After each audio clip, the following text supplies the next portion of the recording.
malaria di satu sisi jadi tantangannya menjadi unik karena Papua menjadi satu-satunya kantung yang harusnya kita bisa selesai bersihkan. Tinggal gimana caranya kita memperhatikan aspek sosial, aspek budaya, supaya kita bisa memastikan seluruh kabupaten kota di Papua ini bisa tereliminasi.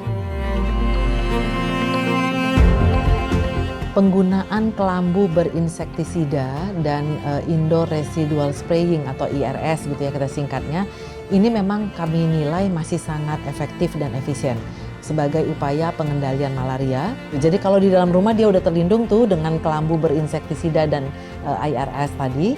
Tetapi kalau dia lagi melakukan aktivitas di luar rumah kan perlu perlindungan supaya mereka nggak kena gigit nyamuk di sana ya.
Sampai saat ini memang 80% dari kabupaten kota di Indonesia sudah bisa mencapai status eliminasi malaria. Nah, sisanya yang paling banyak ada di daerah Papua. Dari sisanya ini hampir sekitar 95% itu kejadiannya yang belum bisa kita selesaikan ada di Papua. Oleh karena itu, fokus dari program eliminasi malaria sekarang adalah bagaimana kita bisa menyelesaikan eliminasi malaria di tanah Papua.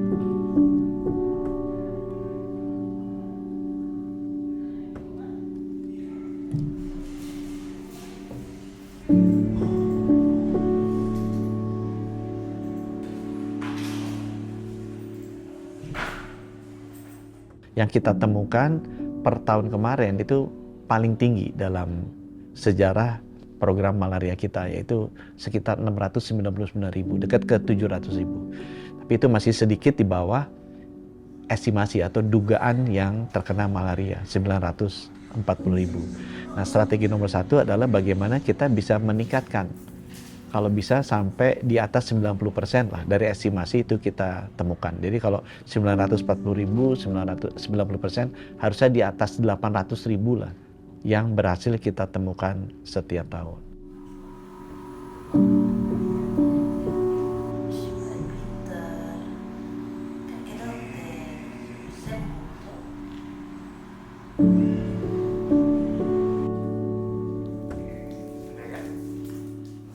Kami berupaya untuk membuat inovasi gitu ya, kebijakan inovasi di sana kita singkat dengan strategi token.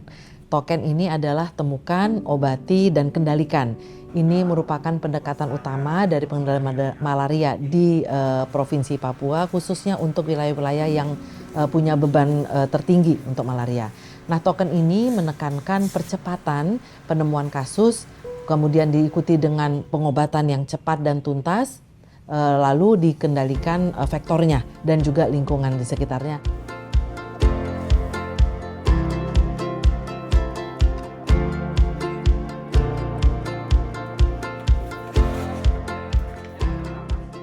Pengobatan keberhasilannya juga sangat tergantung kepada pasiennya sendiri.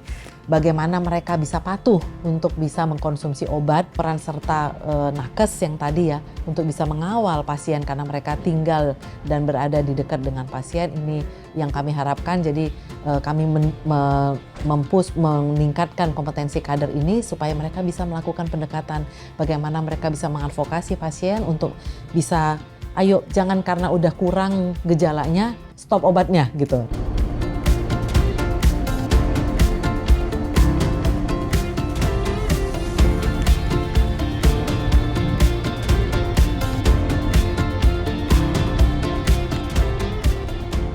Penggunaan kelambu berinsektisida dan indoor residual spraying atau IRS gitu ya kita singkatnya, ini memang kami nilai masih sangat efektif dan efisien sebagai upaya pengendalian malaria untuk melindungi masyarakat dari gigitan nyamuk di dalam rumah. Ya, kedua intervensi ini memang sudah terbukti menurunkan risiko penularan.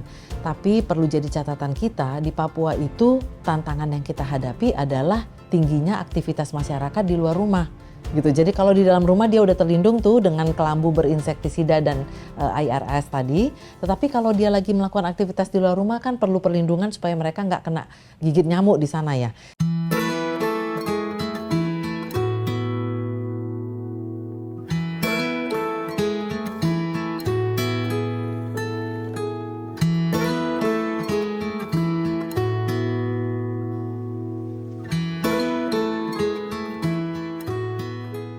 Jadi Papua itu tantangannya besar, daerahnya luas dan lagi curah hujan tinggi dan sebagainya, tentu itu sangat mempengaruhi.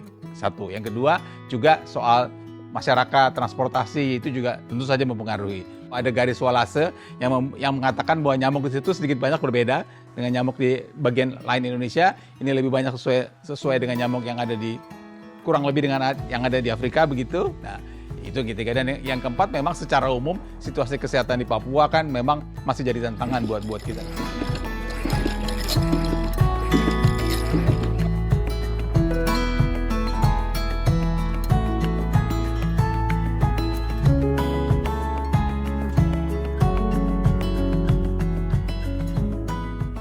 Ada pendekatan sosial budaya dengan masyarakat setempat supaya masyarakat setempat tahu bahwa ini masalahnya seperti ini dan bagaimana menanggulanginya. Dan tentu tidak bisa juga sesuatu yang keras. Jadi harus ada kesadaran dari masyarakat bahwa mereka menyadari bahwa malaria ini, karena di banyak tempat di Papua orang merasa bahwa malaria itu biasa begitu ya, sering ditemui, dipikir itu bagian dari kehidupan biasa. Dan kita mesti beri penjelasan bahwa malaria itu bisa dieliminasi dan sudah ada contoh.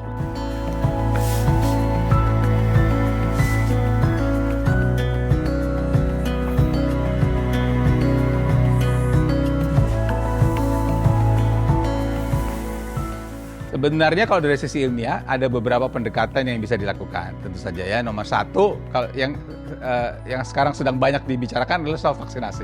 Yang kedua kan memang pakai kelambu yang berinsektisida. Ya, kalau kita baca dalam Global Malaria Report 2025 yang saya sebutkan tadi, maka sekarang sudah ada insektisida 2 di situ, bukan cuma 1, jadi double insektisida supaya bisa lebih baiklah fungsinya. Pendekatan ilmiah ketiga ya antara lain mass drug administration itu.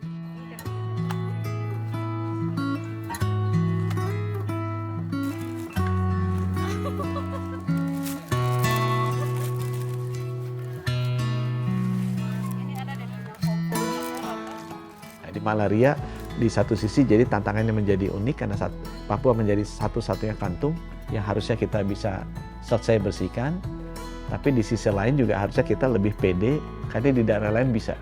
Tinggal gimana caranya kita memperhatikan aspek sosial, aspek budaya supaya kita bisa memastikan seluruh kabupaten kota di Papua ini bisa tereliminasi.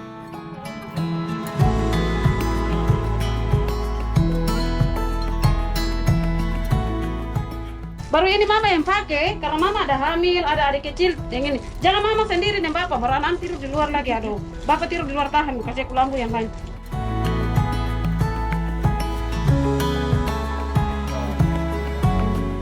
Di sana masyarakatnya itu asli banyakan dari kampung itu ya. Mereka ini juga biasanya aktivitas di malam hari itu banyak.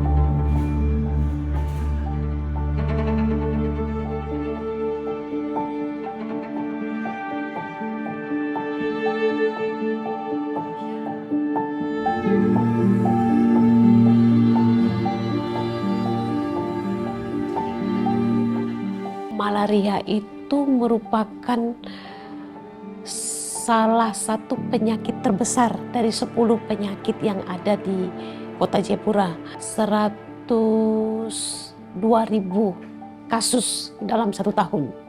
Nah, itu yang paling tinggi dari 10 jenis penyakit yang ada di Kota Jayapura.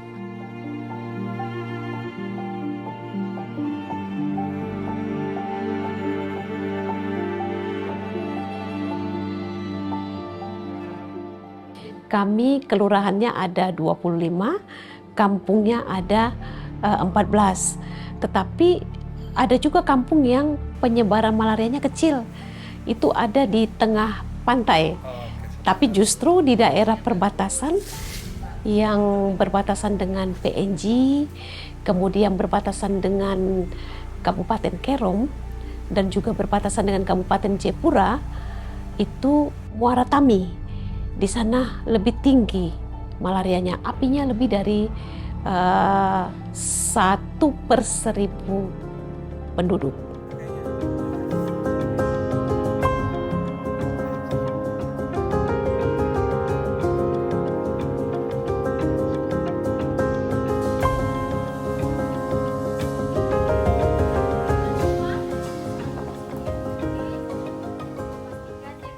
Berdasarkan target pemeriksaan yang diberikan oleh Kementerian Kesehatan tahun 2025, kita harus memeriksa 668.373 pemeriksaan. Sampai Desember 2025 kita sudah memeriksa 380.842 pemeriksaan dan kita mendapat kasus positif 68.785 kasus.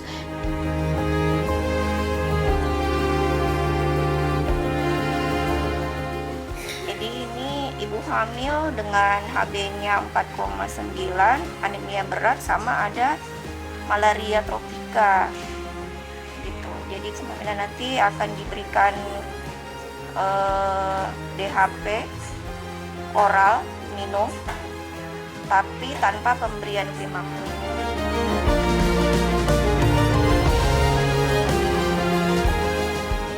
Angka API kita atau annual parasit insiden itu adalah 215 per 1000 penduduk. Kemudian angka positivity rate atau angka kasus positif itu ada di 18%. Yang berarti di antara 100 orang yang ada di Kota Jayapura yang melakukan pemeriksaan itu 18 positif malaria.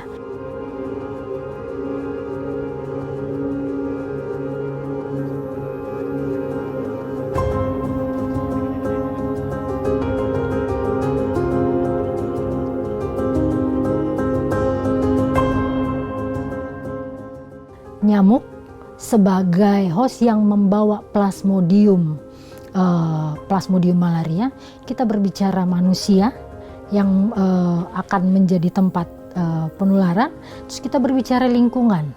Maka ketika kita berbicara tentang malaria, penyebabnya, penanggulangannya, kita berbicara 3 hal ini.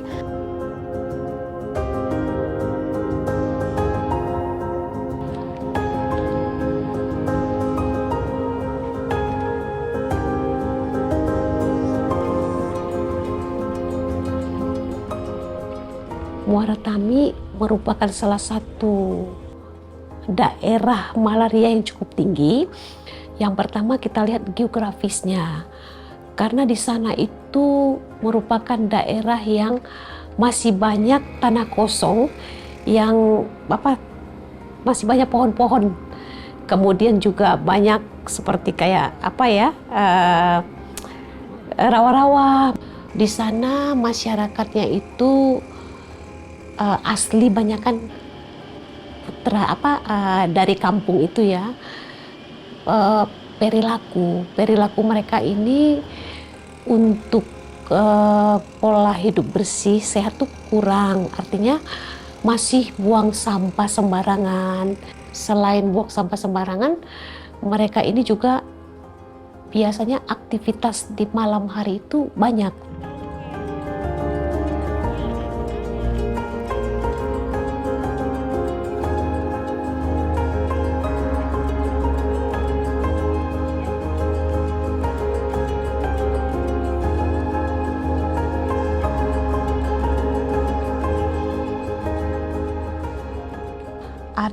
namanya pembagian kelambu rutin. Nah, ini biasanya diberikan kepada ibu hamil, kemudian lansia, anak bayi balita. Tetapi ada juga pembagian kelambu massal, itu 3 tahun sekali. Baru ini mama yang pakai, karena mama ada hamil, ada adik kecil, yang ini. Jangan mama sendiri dan bapak, beranak tidur di luar lagi, aduh. Bapak tidur di luar tahan, kasih kelambu yang banyak. Kami berharap supaya ini masyarakat betul-betul memanfaatkannya. Jadi kami tetap menyuarakan bahwa kelambu sangat baik sekali untuk mencegah gigitan nyamuk malaria. Sehingga diharapkan kasus malaria menurun di Kota Jayapura.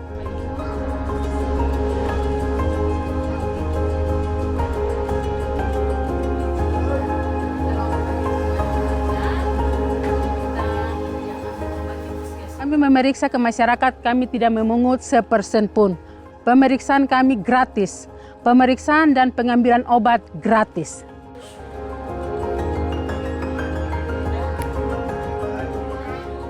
Periksa malaria saya sama suami, terus saya positif malaria tropika. Padahal gejala saya tidak merasakan gejala seperti yang pertama waktu saya kena mix.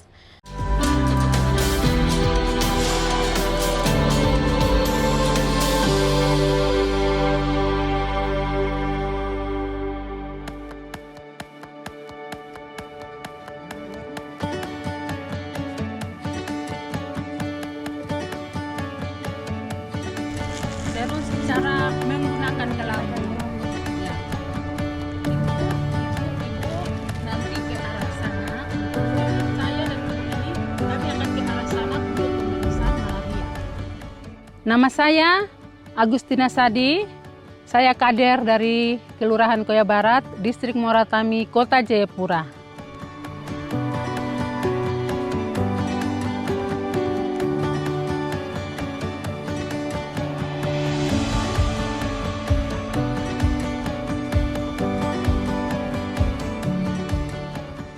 Awalnya saya adalah kader dari bayi balita.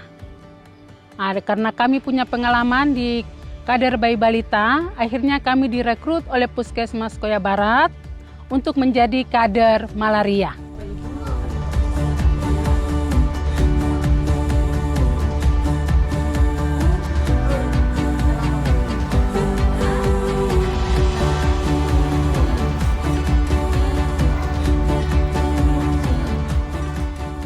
Kami menggunakan RDT. RDT ini kami dapat gratis, disiapkan pemerintah dari Dinas Kesehatan Kota kepada Puskesmas Koya Barat dan memberikan kepada kami kader, sehingga kami memeriksa ke masyarakat, kami tidak memungut sepersen pun. Pemeriksaan kami gratis, pemeriksaan dan pengambilan obat gratis. Wah, ini ibu hasilnya dari 2 ini ibu. Itu artinya ibu kena malaria tropika. Tidak bergejala tapi tetap terlihat. Iya, jadi saya mau bilang saya tidak ada gejala apa.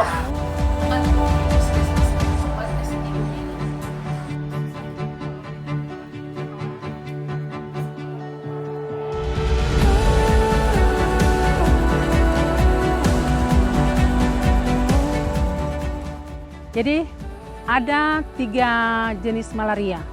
Yang pertama malaria tersiana, yang kedua malaria tropika, yang ketiga adalah mix. Mix ini gabungan malaria tersiana dan tropika. Cara minum obatnya sama dengan kita positif malaria tersiana. Ketika menemukan masyarakat ada kena malaria, yang pertama kami menjelaskan cara minum obat yang teratur dan baik. Malaria yang biru namanya DHP dan Primaquine yang coklat.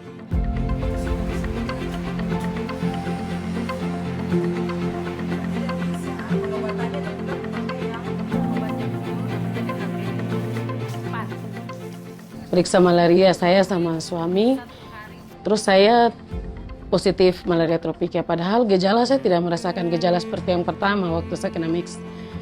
Saya tidak merasakan pusing, badan sakit pun tidak. Tapi setelah kadar malaria periksa, ternyata saya ada malaria tropika.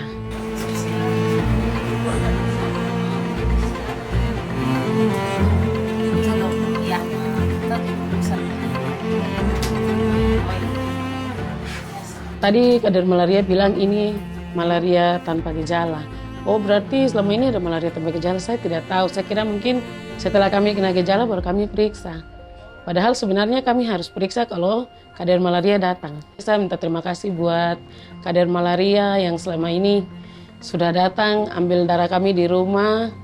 Selama ini itu kita tidak tahu, kita kira cuma ada gejala baru kami harus periksa. Padahal tidak ada gejala pun kami harus periksa karena ada malaria tanpa gejala.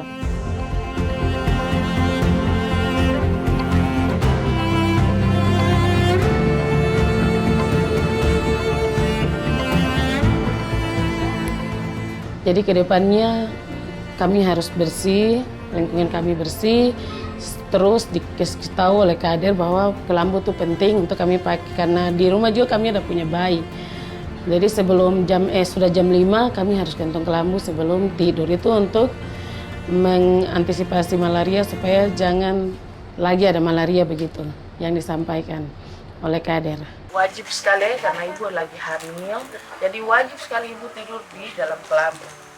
Sampai nanti ibu melahirkan bayinya yang dapat malaria ini banyak. Jadi supaya terhindar dari itu.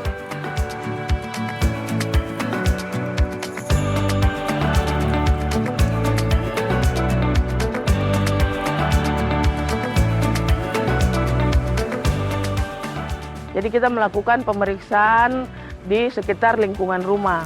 Apakah ada genangan-genangan air? Karena dari genangan air itu nyamuk dia berkembang di situ. Dari jentik langsung jadi nyamuk. Makanya bisa saja ibu hamil dia terkena malaria berulang-ulang.